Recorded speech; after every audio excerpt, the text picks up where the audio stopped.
Welcome, everybody. This is You Be the Judge. We're here every Wednesday from 6 to 7 p.m. You can listen to it with all your podcast stations, iHeart, Apple, you name it. If you put in You Be the Judge, we'll be there living live on your radio. You actually can get it on your Echo Dot, so that's pretty cool too with Amazon Play. So you can always just put in You Be the Judge latest show, and it's always under Bridges Live with Dr. Paul Dyer, and You Be the Judge is always there first. So welcome everyone to You Be the Judge. We're here every Wednesday from 6 to 7 just to hear your voice, to talk about things, to have a conversation, to do three things: information, conversation, and an understanding. And hopefully we get together and we can chop it up and do some things, because we talk about a lot of things here on the show. I'd like to thank my two lovely co-hosts. It is Marylin Pierre, who ran for Circuit Court Judge in Montgomery County, Maryland, and Judge Claudia Barber. I know we know she's busy and doing things, but she comes in and out, and she also has her own show, which we'll talk about another time. But hey, Marylin, how's your week going? I'm fine, and I can say, sometimes when you love someone, you need to tell them that you love them, because you never know when, that might be the last opportunity you get. It is with a heavy heart that I announced the death of one of our most loyal participants, Joni Washington. She passed away last week. And what I know of it now is that next Friday, what is next Friday? April 7th? Yeah, she is going to, there's going to be service for her at the Vall Funeral Home at the intersection of East Deer Park and 355.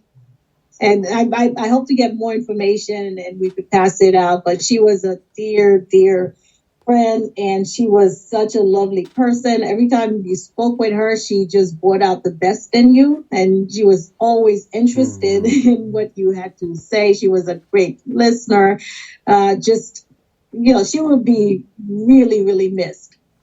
So if anybody knows her husband and wants to reach out to him, that would be great too, because once in a while we would also hear him in the background, and once in a while he could also participate, but like I said, it's really, really sad that we have such wonderful people, and they're not around with us as long as we would like for them to be around. And I know we're supposed to be talking about something fun and interesting, but I just wanted to make sure that we gave Joni a remembrance, because she is well deserved of that. But one of the things I think Veronica has said is that laughter is a healing property, and it's not that it is not that we are unable to laugh even in time of mourning or sadness, but I want people to learn how to mourn.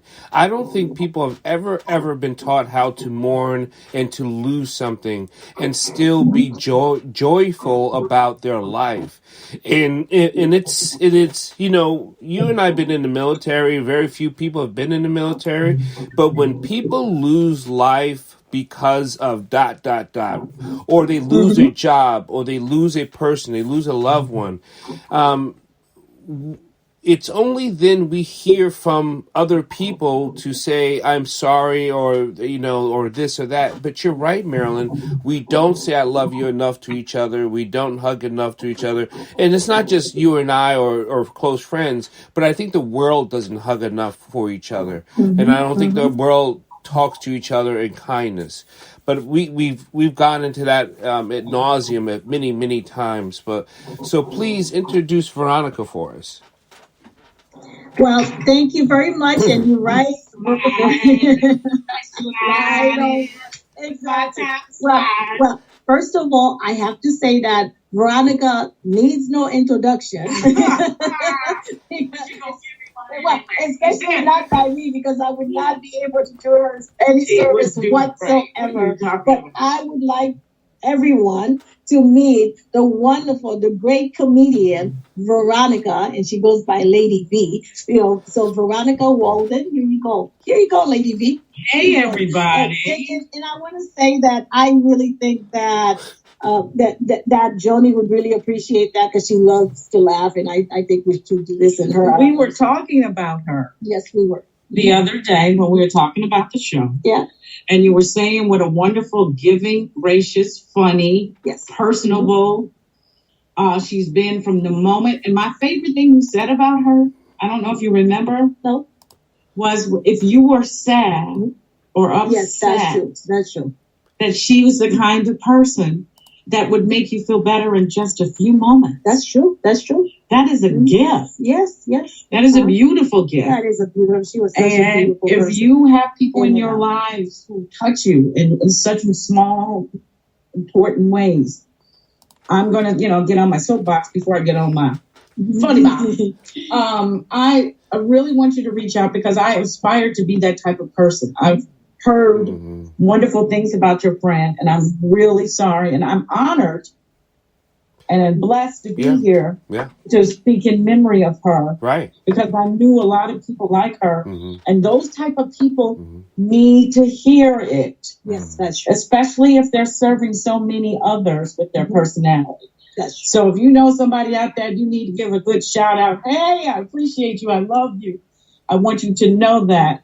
Then this is the opportunity. This is the day. This is the hour. This is the minute. Okay. So I just want to say, I want to introduce myself. I have been living in the Washington, Maryland, Virginia area, as they call it, the DMV, for 23 years. I moved here from Chicago in 1999. Yeah, Chi-Town. Now, don't believe everything's weird. Like, see, when I say Chi-Town, people go, whoop, or they hold their purse. Well, I was born in Cook County. Hey, who's that talking about Cook County? That's me. I'm Dr. Paul. I was born in Cook County. My family is from the South Side. No. Now, I bet you we're going to make a connection because that Walden is my married name. Yeah. I bet you know some people named Samuels, Doctor. Well, if I don't, then you would probably know some Vadens and Dyers because my dad was a Black Panther in Chicago back in the day, one of the originals. He was a Black Panther. So my father is Dyer. So then, but I end up, moving to New York after they got divorced and stuff like that. But yeah, I had all my family out of Chicago. Well, it's interesting because I want to say where I get my great humor is from my mother and father, born and raised in Chicago. The Samuels family, I'm very proud of. My father had the first, and I'm saying this in lawyers' company, the first African-American large law firm in Chicago. It was one of the largest. It was called Washington, Kennan, Hunter, and, of course, Samuels. And I even worked for him. Wow. I even worked for him in my summers from 14 to 21. Wow. I would be his receptionist. Breaking the child labor laws? Yeah, well, I did have my first job at 14. Actually, I had my first 2 jobs at 14. Wow. Because on some days, Monday, Wednesdays, and Fridays, I'd work in my father's office playing the receptionist. Hi, can I help you? Would you like to see Attorney Samuels? Mm-hmm. I got you. Mm-hmm. And then on the other days, I was saving children. Yeah, me, a child. And I'm saving children. Okay. At Dr. Dyer, excuse me. At Circle Campus in Chicago, they had a summer program where you could learn how to swim. Yeah. You could. I not only got to learn how to swim, by the age of 15, I became a certified bodyguard. Wow. Yes, buddy. Now, don't ask me about that now. But then as I developed, I had humor in my life for as long as I can remember. And if you get me laughing, I am the loudest laughing person in the room. So I figured if I'm going to be laughing, I need to make sure that I have something to laugh about. So I have so many great, wonderful stories to tell and share about my experience. And when I moved from Chicago to here, I just had a what do they call that? A shotgun wedding. Yeah, just had a shotgun wedding. It was so much fun. I was in a relationship, loving my ex, and my father wanted to make sure that I was going to have my children legitimately, In wedlock. and in wedlock, because he's an attorney, he's a big attorney, and he wasn't progressive at that time. So he got a little ill, so he went to the hospital, and then he asked my fiance, ex, whatever, to come to the hospital. No, so he didn't have the gun. No, he was much way smarter than that. He had his mind, and he had the thought process. And so he says, so you want to marry my daughter? So you going to make me a legal grandfather before I die? And then he asked him, so, since I'm dying, when are you planning to get married? He's like, next year. I'm not dead. And then my fiance said, well, how you going what can I do there, Mr. Samuel? And then, like Fred Sanford, it's like, oh, you know what you can do? You can marry my daughter, like next month. So within 30 days, I got married. Wow. And 30 days later, I had my first child, which is Lena, the beautiful Lena, the movie star. I'm bragging. She's in the movie. And let us know what movie she's in. She's in the movie called Kingdom Reign. And we're looking for sponsorship. Because the movie's made. Yeah. It was directed by the director from Coming to America 2. Right. The Eddie Murphy movie. Yeah, I'm dropping names here.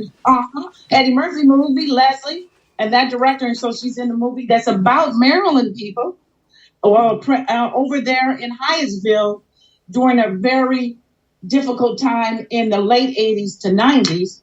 And she's the star character. Wow. So, yeah, look her up. But this is my show, so let's talk about me. 30 days later, 30 days after marriage. Yeah, she was born.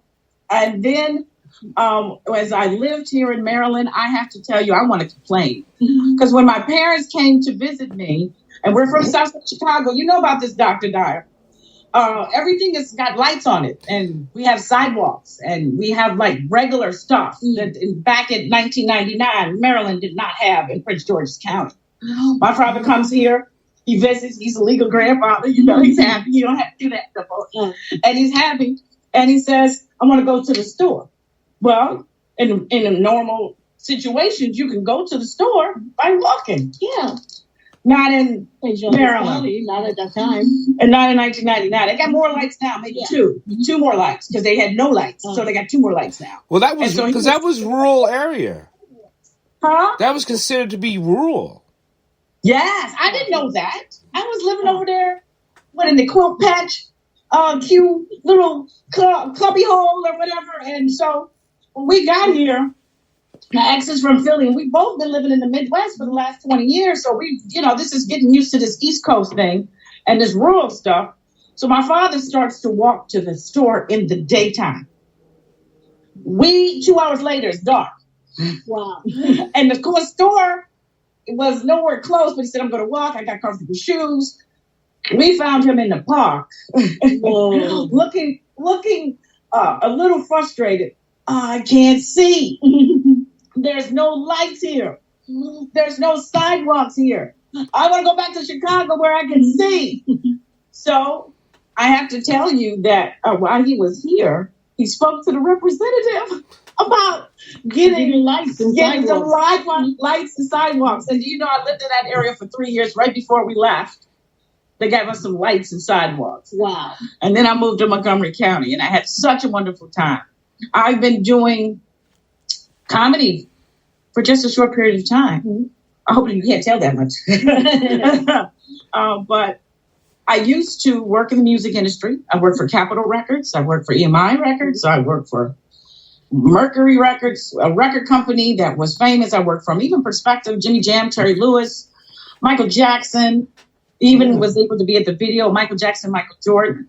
And during these experiences, I'm taking the artists and introducing them to the media, whoever is in the So we're getting to know each other. And I used to hear all the time, you're hilarious. You make me feel so comfortable. Wow, you got hilarious. What? And my favorite one is Tina Turner. Oh, I love Tina Turner. This is before Oprah got in love with Tina Turner. But when Tina Turner came back, and she had After What Love's Got to Do With It, she was on Virgin Records. Oh. And when she was on Virgin Records, that was the same time the movie came out.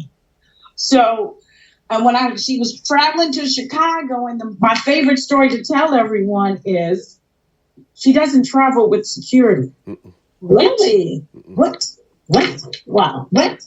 Tina, what? She didn't at that time because she didn't like to travel with big, tall, black men. You wonder why? Why? You know her story, right? No. Oh, wait. Right. So she didn't want to have anybody like that around near her. And when did I find that great information out? When? 45 minutes I had to pick her up. You know how much security I had? No. I had 10 people. And you know how many tall black men of those 10 people were? 9. So we picked her up from the airport. And I'm on the phone with my boss. My boss says, you don't have any security. There's nothing happening. We're heading to Lake Michigan, downtown Chicago, to WGCI. As soon as you get out of the car, it's Tina Turner. You can recognize her, right? She got hair up to here, head here. I want to make sure you guys know that. Her head's here, hair. She's the sweetest, quietest person. She does not look like the glitter glamour person that you would think she would look like when she's just visiting. And she's tiny. Hush puppies and one of those college kind of jackets, with the patches and everything. But you could tell who she was from the hair. So she gets out of the limo. People are running to her. Hey, Tina. And she's looked at me and she says, how are you going to handle this situation? And I'm 28 at the time. And I look back and says, professionally. What do you think? Professionally. Hey, everybody. This is Tina Turner. Like, yeah, we know. If everybody gets in a line, and Tina has promised that she will at least sign whatever you have. But we have to keep it moving. No conversation. So people walk up, da-da-da-da-da-da. I said, no conversation. Oh, Tina. I said, you could just sign the picture. So then I love you, Tina. And then people got the proof of it. We were able to sign 30, because it was 30 people in 3 minutes. Wow.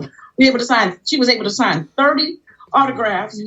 And then I'm in the elevator with her afterwards.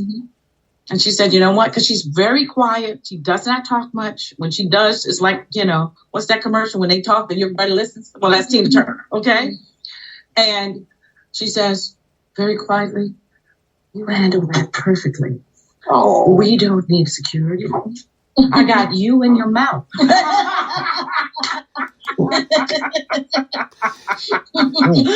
Well, any other person might have been insulted by that, but that was Tina Turner telling me I got a big mouth. So I was kind of cool with that.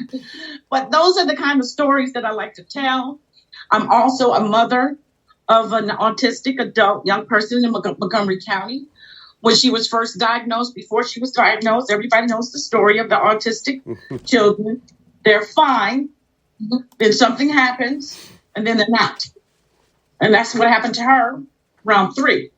So 2 days before, she was like, ooh, put a ring on it. I'm like, do you even know what a ring is? Don't put a ring on it, Mom. Put a ring on it.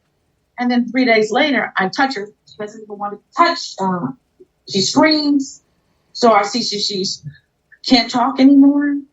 She's not able to communicate. And I try to always keep the happy side, like your friend. Try to keep the happy side of life. So I'm there trying to figure out how I'm going to get to that point. So I rest for a minute because it's just the same day I got the diagnosis, and I'm with her, and she's in the other room. She's asleep, and I fall asleep on the couch. And then a potato comes flying through the window or across my head. I said, a potato. And then I go back to sleep, and then 2 minutes later, there's oil next to me on the couch. Vegetable oil, potato, vegetable oil. Still can't figure out that puzzle. And finally, the most obvious thing she did is she clicked me on the head with a big black cast iron thing, saying, hey, wake up.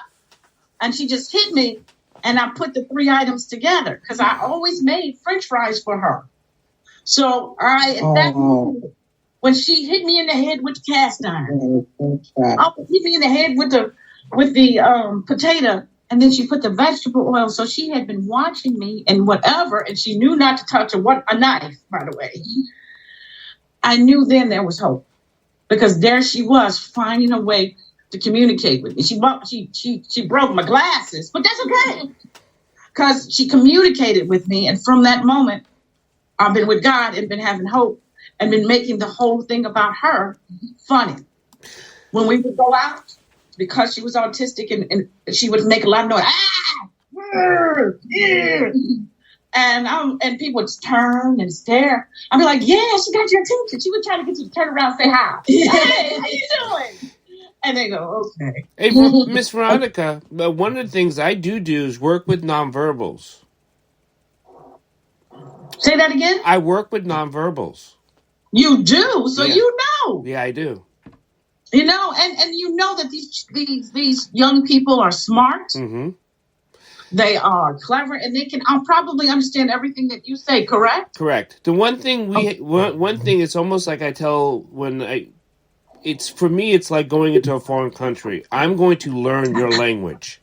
No matter how long it takes me, I'm going to learn your language, because they are speaking. They're just speaking not in the way that we would call neurotypical speak. So that is so true. And you also you also have the background of the understanding of the type of wonderful people who are talented. Mm-hmm. And where we're headed is to make sure that this is an inclusive society. Mm-hmm. And so I try to include my stories about Dana and my French fry story, or the story where, remember the cicada first came out? And I wasn't familiar with cicadas, okay? They look too much like other brown little items around, okay? And they look really big. But the one thing that was hilarious for me, and there's so many at once. So the first time I'm in Maryland from 1999, I don't know what year, they're all over the place. Mm-hmm. I'm freaking out. You know who's not freaking out? Dana. Uh-huh. Dana's like, ooh, wow. And she's bringing them in the house. Ooh, wow. Look. I'm like, sure.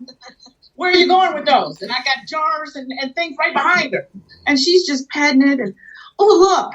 And it was almost like a magnet. Mm-hmm. They were drawn to her. And she would bring them into the house. And it was so much fun. and what I did learn is we had a fireplace. Mm-hmm. And when you have that open, they just fall down. Oh. They just fall in the fireplace all over the place. Yeah, they're horrible flyers. Yeah. You know, they're like turkey. They're the turkeys of bugs, right? Yeah. Because they just don't know. And all they want to do is, you know, get together, make a baby. So what was so intuitive about my daughter that used to trip me out, she knew these things. Mm-hmm. Dogs come to her. I'm talking nice dogs, not the dogs that come after me. Oh. The dogs that come after her. Animals, people drawn to her, and then she responds to them. She may respond to everybody, but she responds to them, and then she has these funny powers. Because her favorite thing to say, if she says something to you, you are it. And she says, gooey geyser, you are in love. Because she loves you. Because she's basically saying, I love you. Gooey is all over the place. It's everywhere. Gooey geyser. So I started with the idea of Mom's Mabley. Anybody know Mom's Mabley? Raise your hand. Okay, I can't see your hand, but you can raise it anyway. I love me some Mom's Mabley. And I saw a special with Whoopi Goldberg and some other comedians about her. And I said, after 21 years of hearing, you're so funny, I'm hilarious. I thought, why not I start comedy? I'm no young chicken. Don't let the cute little haircut fool you. But I'm no young chicken. And I've been told by my family and friends, Veronica, tell your stories, say some comedy. So I tried it last year in Frederick. I'm going to shout out to Ryan Nesser. Shout out to the Cellar Door on Tuesday nights, open mic night. and they take people like me. And I kept doing it and doing this every Tuesday night and doing it till I think I'm kind of good. So I'm not going to do my routine here. You got to come and see me tonight. That's right, tonight at La Mexicana at 8 o'clock in Gaithersburg, which really I think is Rockville because it's 355 and Shady Grove. So I don't know where the line is right there. Maybe it's in the middle of the restaurant. Who knows? So come and join me. It's the Give a Hoot Comedy Club. Thank you. The Give a Hoot. And Sandy usually hosts. And they raise money on Fridays for special events in Montgomery County. So I want to, shout them out because that's important. And they raise money for special needs that night that you and I met. Exactly. Yeah, they raise money for 501c3 companies. So, 501c3 corporations. So what they do basically is the cover charge on Friday. Half of it goes to the restaurant and the other half goes to the organization. The night that we met, they were doing it for a nonprofit that helps special needs and their families. I can't, you know what, it's in my pocket. I kept it because I love it. But I love the idea. And I go because I am a special needs mom. I don't go the regular times on a Friday and Saturday. That's your big people. That's the big people you come and see. But on Tuesdays and Wednesdays for the last year and a half, I've been doing comedy and proving to the point where I feel as if I got the big chance because Give a Hoot put their name behind me when I was performing, and I love that. That's huge for comedians. That's huge. Oh, we're going to promote you with this. Me? Really? So my comedic story starts with the hopes that I'm going to be doing this till I'm at least 87. And then I'll think about retirement. Yeah, no, 87. I don't know if I'm going to do it forever. Because I want to be drooling or nothing. I don't want anybody to say, oh, wow, it looks kind of droopy, if you know what I'm saying. Well, not all 87-year-olds. No, that's why I said 87, because I think everything will be fine at 87. 107, I might be having a little droopy powers. The question I have, when all comedians who have done so many things, is the comedy more satire on what's going on, or is it more along the stories of life? It depends. What I think that you see in all kinds of comedians is they find their niche. Right. They find what people respond to. Mm-hmm. And my real purpose is to educate, keep people inclusive, and to say that you're never too old. Don't ever think you can't try. Because I waited all this time to just try to do this. I wanted to do it. I used to do it in Chicago, but I never got a chance because, like I said, I transitioned to that music industry job. I've been on the radio forever, so I knew the voice. I knew how to talk. I've been wanting to be in Toastmasters. But I'm just saying, it's really what you think or what your niche is. Some people's niche is clean comedy. There's a wonderful guy named Nathaniel who does great clean comedy on Prime Video. And then there's some who are just like to make you think. One of my favorite female comedians is Some More. Mm-hmm. I love her Some More. There's a great special about her on Netflix. I love that because it just makes you think. And mine is more about reading the room, hooking up the energy from the room.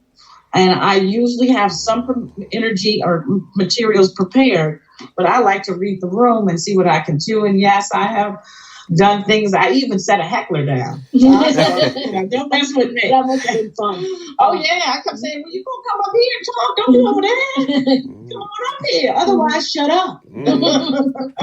It worked. So this is the kind of comedy that I like to bring. And I just like to tell different stories. So it depends on who the comedian is. Because when you think about Chappelle's style, his style is to give you the wow moment at the beginning and then relate everything all the way. But I want to keep it clean. I want to make sure all people can relate to it. So that's why I tell the stories. And that's what I concentrate on, the funny stories. Is it hard to write the story? Like, do you write it down and then you work it over? I know there's so many different ways to have this posed. Well, I have to be honest with you. I like kind of write an outline because the stories are familiar to me. Right. So I want to make sure I stay on point and go from one point to the next point so people can follow me. So I kind of outline it. But I'm a public speaker. I've been a public speaker for a long time. Music industry. I did radio. So my thing is, I think it's kind of weak to have a piece of paper. I'm throwing that down there. I think they weak with the phones, and you don't see that on TV. No. You don't see that when professional comedians are performing.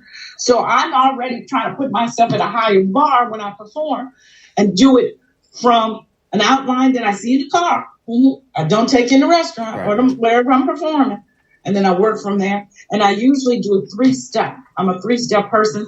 And I let you think you're choosing my material. I'm going to tell you anyway.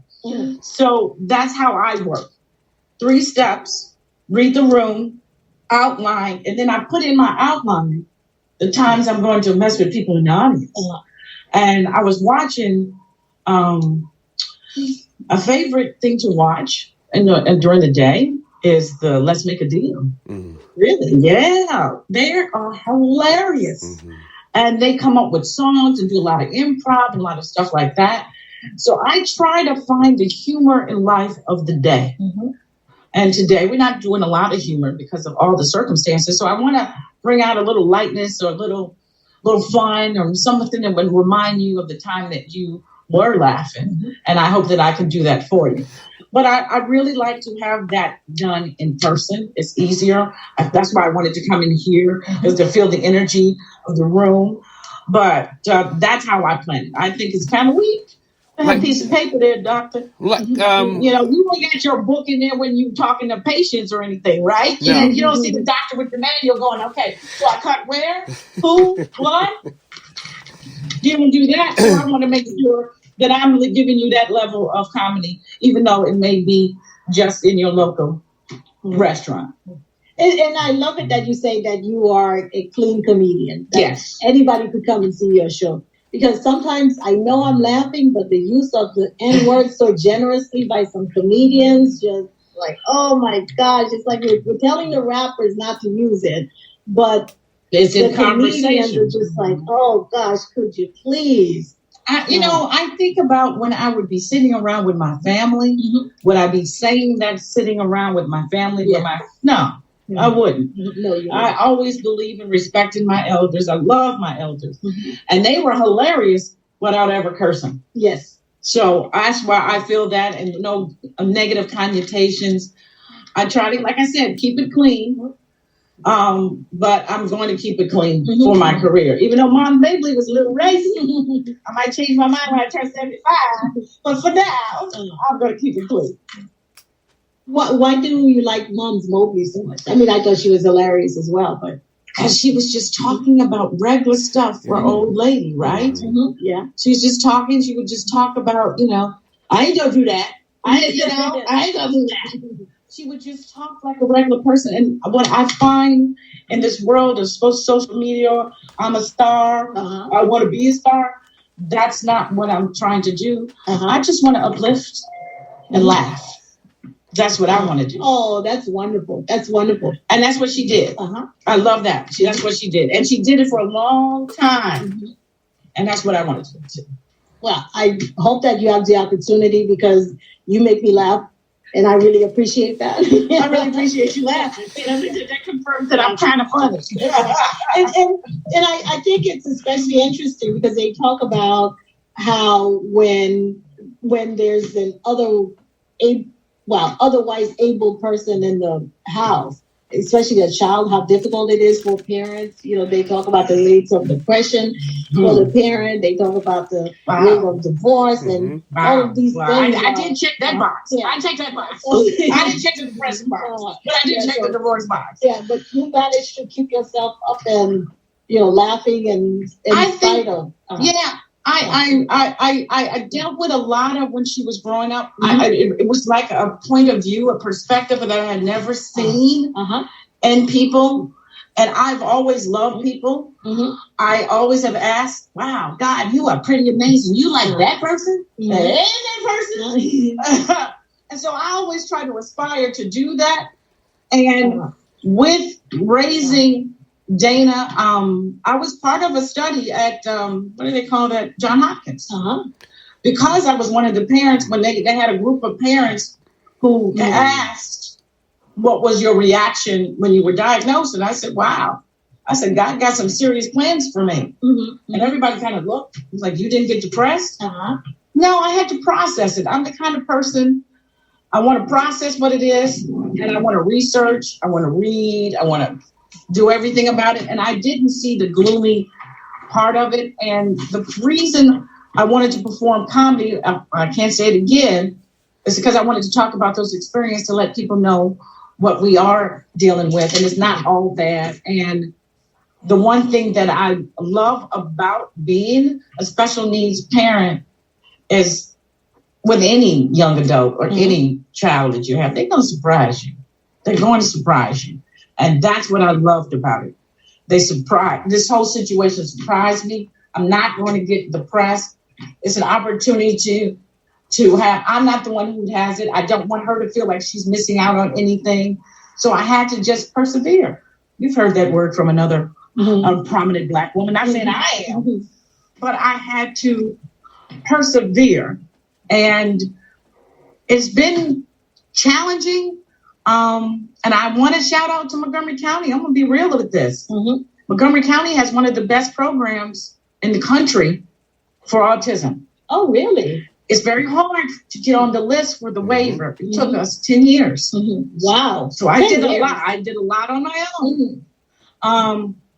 But it took us 10 years to get on the waiver. But Montgomery County, in very difficult times and being a divorced and single mother of two, I closed my eyes.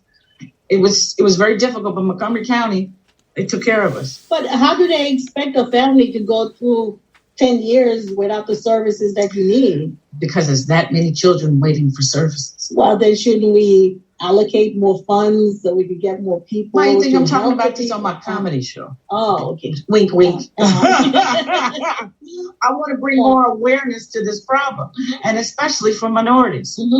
Okay, because other cultures have a way of getting to what they need. We need to be able to do that too. And then here you come. Well, you asked me about it. I'm starting a foundation for my daughter. Oh, and wow. With this foundation, I want to be able to help all single parent minority people, be it mother, father.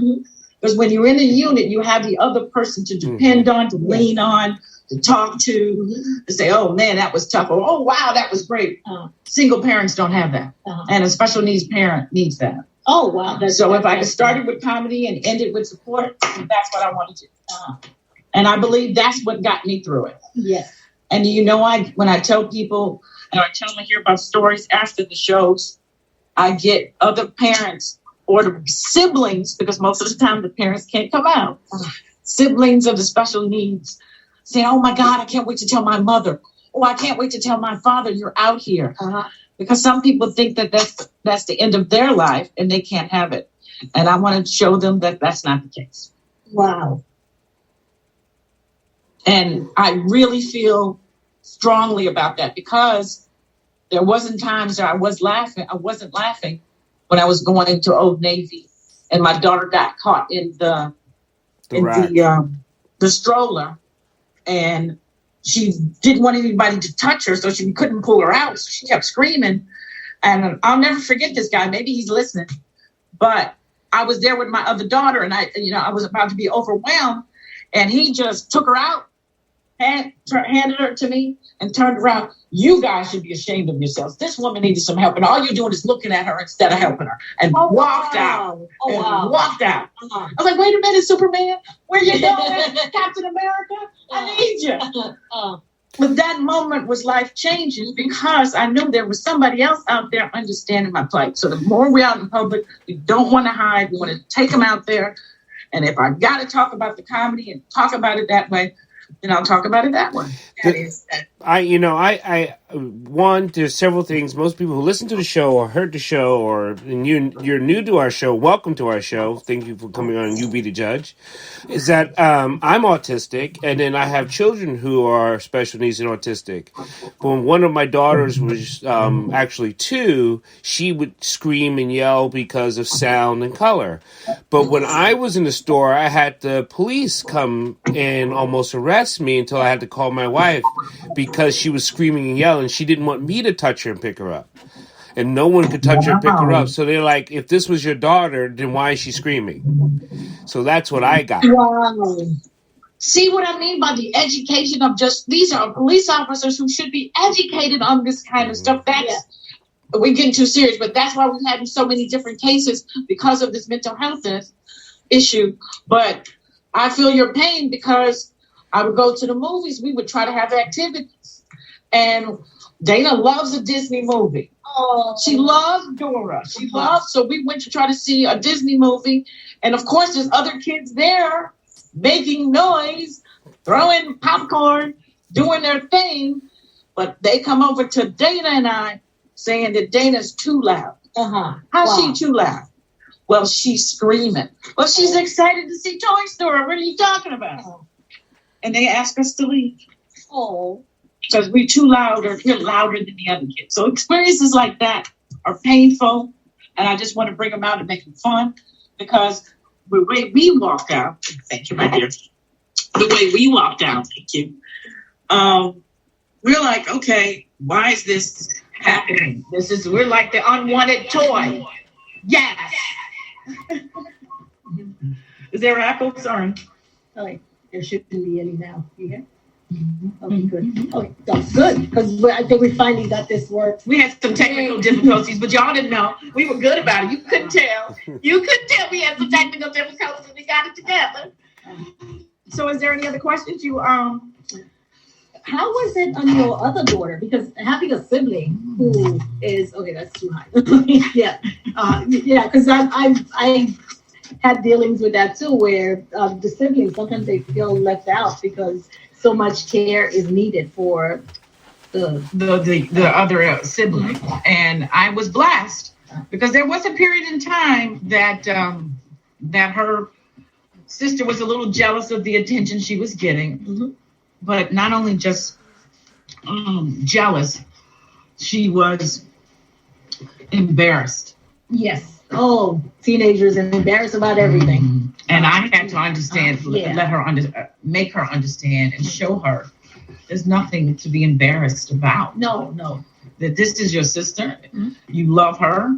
You want to show her, she's making so much noise. And she threw up over everything, Mom. So you know what that means. What? You're helping me clean it up. Oh my gosh. You're helping me clean it up. So it was difficult through the middle school years to high school. Then something clicked. You know what happens, right? What happens? The friends come around. Her friends come around. Uh-huh. And the friends act nicer to her sister than she does. Well, wait a minute. What do you mean? You're going to be nicer to my sister than me? No, that's not possible. So about freshman year at Richard Montgomery, she had decided that I think I'm going to show my sister love. And during the COVID, I had to work, and she, Lena, the movie star, she worked and helped me so that I could keep my full-time job. And she became a caregiver for her sister for the 2.5 years of COVID. Wow. And she was a great caregiver because Dana stayed on the honor roll. She's been on the honor roll. Dana has been on the honor roll since she's been in school. Wow. And she's graduating from Wooten High School. Uh-huh. Shout out to the Montgomery County Wooten High School. Wow. I think that's why they call it Wooten. Wow. So congratulations. And she's graduating in May.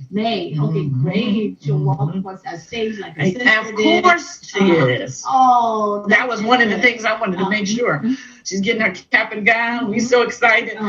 Her father's going to the meeting tonight because there's a graduation meeting tonight. But yes, I'm just so proud of her. And she's been on the honor roll. She was a model herself there, Marylin. Oh, really? Yes, for the brochures of the year of 2018 to 2019 for the Parks and Recreation for Montgomery County. Whoa. She was on the cover. So I might have seen her picture. You might have seen her picture. Yes, exactly. And you probably went, oh, she's cute. I wonder if her mother's cute too. That's exactly what you were thinking. That's exactly what you were thinking. You know, she comes from good stuff. Yeah, that's the next thing you were thinking. But this whole experience I have to be honest, I never thought I'd be here. I don't have any special needs people in my life before my daughter. And I had a friend I worked with, who's like a big brother to me in the music industry. He had a special needs son. And I didn't know he had a special needs son until I told him about my special needs daughter. And he was ashamed to talk about his son. Well, I had to change that. I had to switch on. I had to do a genie. This is not happening. So I feel as if people accept things and are open when they laugh. Did you know that? When they laugh. That's true. Ha, ha, ha. And the deeper and the funnier they laugh, the more they're open to whatever's new. That is true. And that's a scientific fact, folks. And I'm not even a scientist, nor do I play one on a podcast either. And you're not even a doctor, but you know that laughter is your best medicine. And that's why I'm here. And that's why we're here. And if I could spread, I had a wish once. If I could spread love and laughter, we probably wouldn't have half the problems we got now. We wouldn't have any of the problems that we have now to tell you. We probably got some people, because some people just don't want to laugh. They'd rather heckle. Really? But yeah, I do believe that is why. And I'm an old Chitty Chitty Bang Bang fan. I love to laugh. That's for you old school people out there. How you know that song? I love to laugh. I can't sing. That's why it's comedy, because I can't sing. But I love to laugh. And ever since that song, when I was little and heard that, I love it. That's who I am. That's if you want to know who I am, I'm the person who loves to laugh. Oh, that is absolutely wonderful. Oh, for those of you who joined us after we first started, I just wanted to reiterate that we're laughing, but we're not in the happiest mood because Joni Washington, I know you guys know her because she has transitioned. And she used to be with us all the time. We never saw her on camera because she never would be on camera, but she would participate by listening in and by making comments and by asking questions. And she was one of our most loyal participants, but she transitioned last week. There's going to be a service for her on Friday, April 7th it's going to be starting at 9:00 at the DeVal Funeral Home. That's at the intersection of East Deer Park. Yes, East Deer Park and 355. And so, and if anybody's welcome to pay their respects to her. And I really hope that we do show up and pay our respects to her. She was just such a lovely, lovely person. And we need that laughter in our lives because she is going to be sorely missed, and it's really sad to not have her among us anymore. And we wish her and her husband and the rest of her family the best. So that's why we're trying to lighten the mood. And it just so happened that we were we already had planned this, and then she passed away. So, but I think she would have preferred for us to go forward and laugh because we're laughing because that's what she would have wanted. Yeah. And I'm looking at your video, Lady V, and we could do better than that. So I'm going to take myself off of video so I can help you with that. Okay. What's wrong with my video? You're not centered. It just matters. It's part of the comedy. It's part of the comedy. Well, I'll do it anyway. That's just me. Hold on. So when you start your foundation, what is it going to be called? And how can we get a hold of it? Just a tiny bit higher. I think this will be... Marylin continues to talk. I told you I'm a radio person. I ain't used to seeing on cameras. Well, you have a TV face. Keep saying that. Radio person, but you have a TV face. But I was a radio a long time. This is way better. Yeah, this is way better. But so Veronica, what is the foundation going to be called? No worries. Marylin. Let's try that. Let's remove both of these. So you want to have any kind of flash rounds? You know how many TV talk shows that you have in the flash rounds or the crazy questions? Okay, what is happening here? Marylin. The crazy. Oh, does anybody have any questions for Lady V? Yes. We wanted. first honor your friend and make sure we know. And like I said again, please speak to someone tonight, today, after this call, and tell them know you love them. It's so important. We really love. I know I love to hear it. So anybody want to tell me they love me now? I'd be glad with that. But is anybody got any great questions you want to ask me? Don't be scared. Come on. Can you hear me? Oh, Dr. Dyer has a question? Can you hear me? Oh, we can't hear you. I can't hear you. You can't hear me. Huh. That's what's going on. Dr. Dyer, we can't hear you. Oh, can we hear you, Holly? Oh, I can't hear you. Oh. Holly, did you have a question? No, it's just that Dr. Dyer is trying to break in. You all were laughing so much that he couldn't. So.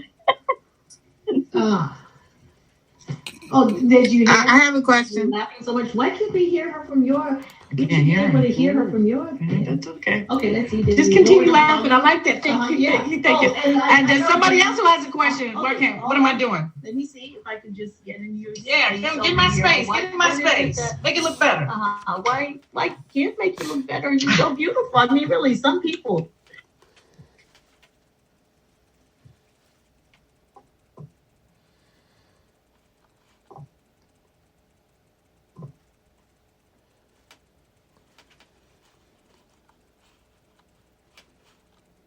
Okay, so now you should be able to hear them. Did anyone have any questions about anything? I did. Yes, again. Please. How old is your daughter now? She's 21, 2 weeks ago. I have a 29-year-old on the spectrum. Oh, see, this was meant to be. Tell me about him. Yeah, you said tell you about him? Yes. He's verbal, but he talks kind of in a monotone. And it was very difficult to get him diagnosed. So he was almost 19. Are you serious? And hostile to it. And his father was not wanting to acknowledge it. And so he told his son that, oh, no, she's just trying to make you something you're not. And so I've had to have that balance of helping him, but being, no, you're making me worse than what I am or whatever. So I finally got services at 28 years old. He's now. Sorry that he's 28. Yeah, SFD. You got it. And I know that had to be a very difficult thing. A lot of parents, one parent or the other, don't really want to recognize it. And I cannot emphasize that I'm so glad. You know how I have to be honest with you as an audience. I didn't recognize it right away either. My mother comes to visit, and she just noticed right before she went full, don't touch me or anything. She just noticed there's something odd. We need to have her checked out. She's not reaching her milestones. And that's another thing. And don't hesitate, or if you see someone, what I try to do is when I see someone, because I had an upstairs neighbor who had a special needs son, and they didn't even know it. And they were hurting him, if you know what I mean. Yeah. And I had to pull them to the side, as comedians can do, because sometimes we can talk to people who don't get angry. Who would get angry if you're, hey, what you doing trying to tell me? I noticed something about your son. He does this thing that I find that is a characteristic of autism, which is really truly a gift. But I wouldn't mind having. I think you should have him checked out. I'm just saying, because you see me with my daughter, right? So I just want to make sure. And I want to tell you, what's your name? I'm sorry. What's your name? I can't see your name. Zanita. People call me Zan. Zan. Okay, Zan. I like that. They call me Z. I never got into why they call me Z. I'll get to that in a minute. But the point being, this was a very difficult phase. Now he's getting older. What I want to, and we don't focus on, and maybe you can help me with this, we need to focus on the adult part of their lives. Because you have so much intervention in the young part. But as he departs from high school, we're going into adult. The schedule is going to change by hours because there's just not enough for them to do. But I want to keep her involved in the community and everything. But I am sorry about that. But I'm so glad you got it. And especially it's important to educate everybody around you Because if he has a tendency to be, a little aggressive, I won't even say violent, I just say aggressive, then you want everybody to know that it's not personal. This is part of his behavior. And you don't want to put him in any kind of situations that we've seen in the past where people don't know how to handle that. So I really admire you. Thank you. I admire you as well. Because we need, it was wonderful talking to you, and you keep the faith and keep the light, and they know how to reach me if you need some help with anything. I mean that. I have a lot of people I know in the Montgomery County that can help with adult stuff as well. Well, thank you. I'd like to come to one of the events, as a mom. Yeah. All right. Special needs.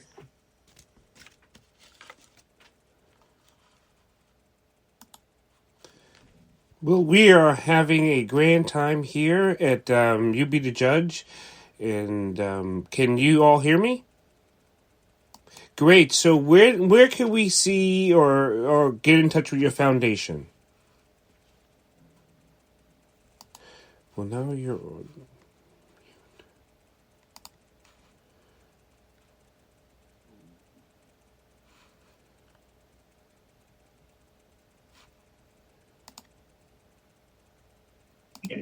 Okay. To answer your question, the foundation will be started this year, and I'll have more information about it and where you can reach out, because I want to reach out to, I said, people like you, Zan, who are older and of older adult. Not your children are older. Excuse me. You're not older. You're a young chicken. Mm-hmm. Let me clear that up. And reach out to that. And I'm going to be performing. I perform every week, by the way, because I'm trying to get better. And I'm hoping to be, and I'm manifesting this, my man. I'm hoping to be on all three of the shows, Jimmy, and Stephen. Jimmy, and Stephen. So, and maybe even a female show if they'll let us, right? Hey. They keep canceling all the females, be it whatever color they are. They still keep canceling them. So I'm hoping to do that. But I want to just raise the level of, I want to get the fear out of the room. I don't want you to be afraid to follow your passion. I don't want you to be afraid to do what you need to do. And that's what I talk about in my stories as well. You never should be afraid to do anything, and you never should be ashamed of things that are beyond your control. So, and these type of circumstances that we were talking about now are beyond my control. I had no idea that this was it. Like I said, I didn't have any special needs people in my family. And as you can tell from my personality, I haven't been checked out. I don't know. But that autism comes from somewhere. And it can come from me. I'm fine with that. But it's just a different point of view. And I love seeing it from this point of view. I didn't know that. You could have who nothing is noticed about one day, and then the next day, or it seems like. Yeah. And what they talked about in the first part of it, when they started doing this in the early 2000s, and it became more than just something that was in the doctor's office and other people were talking about it, was that a lot of people didn't want to put their child in that special needs category. So if I ignore it, then I don't have to deal with it. As we continue to talk on here, You Be the Judge, I want you to know that if you have a child that is not as what you would think and hoping to be, it is not a detriment, but it's a blessing. And I hope you're able to get some help, get some therapy, get some services, or just ask a friend to say, I'm getting tired. I hope you learned something here on You Be the Judge, and then if you can, you laugh. Tell someone you love them. Tell someone you care about them. Because often we don't tell it enough. As we finish talking to Miss Veronica here, I want you all to be kind, be compassionate, and be safe. This is Dr. Paul Dyer, You Be the Judge, and we're signing off. Have a good night.